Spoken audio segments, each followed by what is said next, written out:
Ayan, hello, hello, magandang gabi mga kapangarap. Na-miss ko na naman kayo. Over talaga.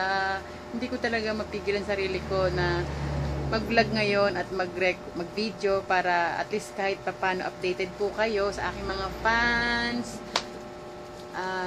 Busy po ang inyong kapangarap. Mula kayo ng umaga po after namin mag-church, kami ay pumunta sa family gathering ng akin pong asawa.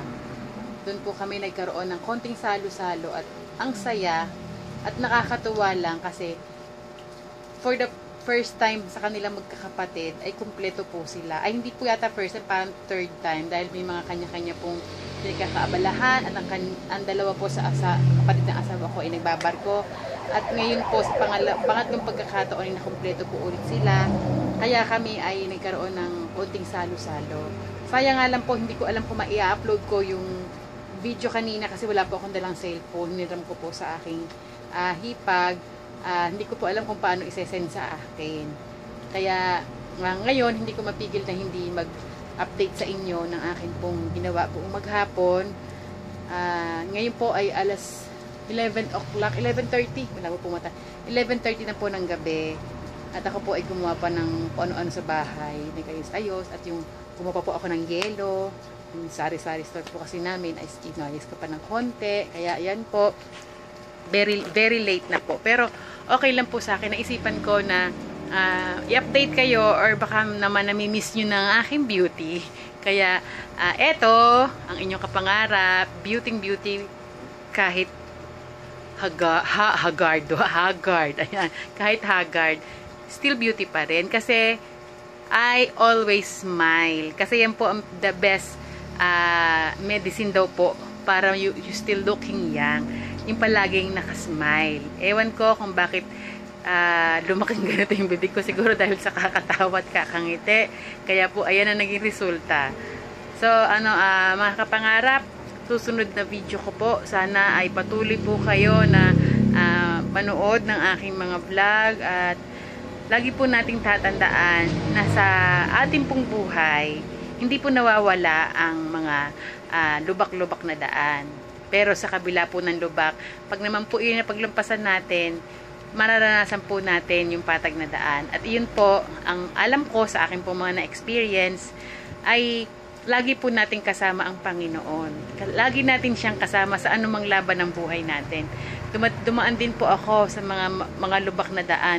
Pero naranasan ko po ang mas lalong kalapitan ng Panginoon sa aking buhay. Hindi po ako nanghina at hindi ko po inisip na ako lang tipong ako lang yung may dalahin ng aking problema, na ako lang yung talagang may dala-dala nito. Kung hindi naranasan ko po ang pagsama ng Panginoon sa buhay ko. Kaya hanggang ngayon, patuloy po na lumalaban sa mga pagsubok ng may saya, may ngiti, at may sigla. Kaya sa ating pong lahat mga kapangarap, maging kayo man po ay single, lalo na po sa may mga asawa at sa mga kagaya ko pong ina, mga kababaihan, magpakatatag po tayo dahil tayo po talaga ang ilaw ng tahanan. Sa ating pong mga nanay, napakapalad po natin at ako po ay talagang saludong saludo sa mga magulang na napalaki nila ng maayos yung mga anak nila. Kasi ako po ngayon may 2 anak. Para ang hirap namang magpalaki pala ng mga anak. Kaya I'm so blessed talaga dun sa mga nakakarinig po ako ng mga pamilya, mga matatanda na nag-raise sila ng mga anak nila ng aayos. Di po ba yung mga talagang nakita ko sa kanila yung paano nila pinalaki yung mga anak nila. Talagang sa mga anak naman, sana maging masunurin tayo at lahat ng sinasabi ng magulang natin, tandaan natin na ito ay para sa ikabubuti natin. So ayan, humahaba na naman po ang aking kadaldalan. Humahaba na naman ang kwento ng iyong kapangarap. Talaga po sigurong ito ang aking gift, ang magdaldal-daldal. So yun lamang po, bago humaba mga kapangarap, stay tuned and always smile. I love you all mga kapangarap. Totoo po yun.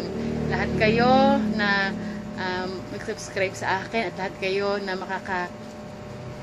nakakapanood ng akin pong video. Mahal ko na kayo kahit hindi ko kayo kilala. Salamat po sa oras na ibinigay nyo sa akin sa panonood nyo.